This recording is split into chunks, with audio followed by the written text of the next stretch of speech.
6 juta. Itu duitnya mana deh? Iya, awalnya dia itu transfer. Winda, seorang pegawai swasta di Palembang ini hanya bisa menangis terisak. Ia menjadi korban penipuan lewat aplikasi TikTok dan Shopee. Ia pun mengadukan kasus yang ia alami ke layanan SPKT Polrestabes Palembang. Sambil membawa bukti transfer, korban pun membuat laporan polisi. Menurut keterangan korban, awalnya ia mendapat transfer uang sebesar Rp200.000 dari pelaku dengan modus komisi menggunakan aplikasi TikTok dan Shopee. Setelah itu, pelaku meminta korban untuk mengerjakan tugas di aplikasi TikTok dan Shopee dengan syarat mentransfer sejumlah uang pada pelaku.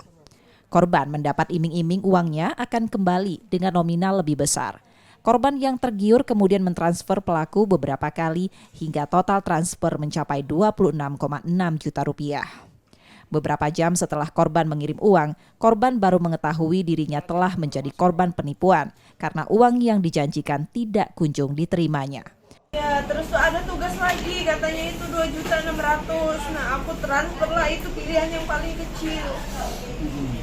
Ada lagi kayak gitu, ternyata dia jebak aku, katanya kalau kamu nggak nyelesain ini 2.600.000 itu nggak bisa kembali. Aku pilihlah lagi yang paling kecil, 7 juta kurang 10.000. Ternyata masih ada satu kali lagi, kata dia ini tugas terakhir 17 juta itu yang paling kecil, yang deretan ke bawah itu ada hampir ratusan juta.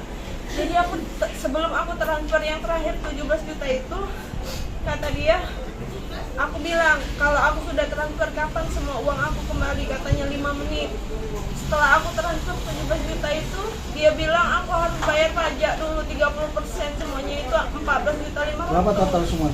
Semuanya uang aku hilang itu 26,6. Hingga kini, Polrestabes Palembang masih mendalami kasus penipuan ini. Yudi Kiswanto, Kompas TV, Palembang, Sumatera Selatan.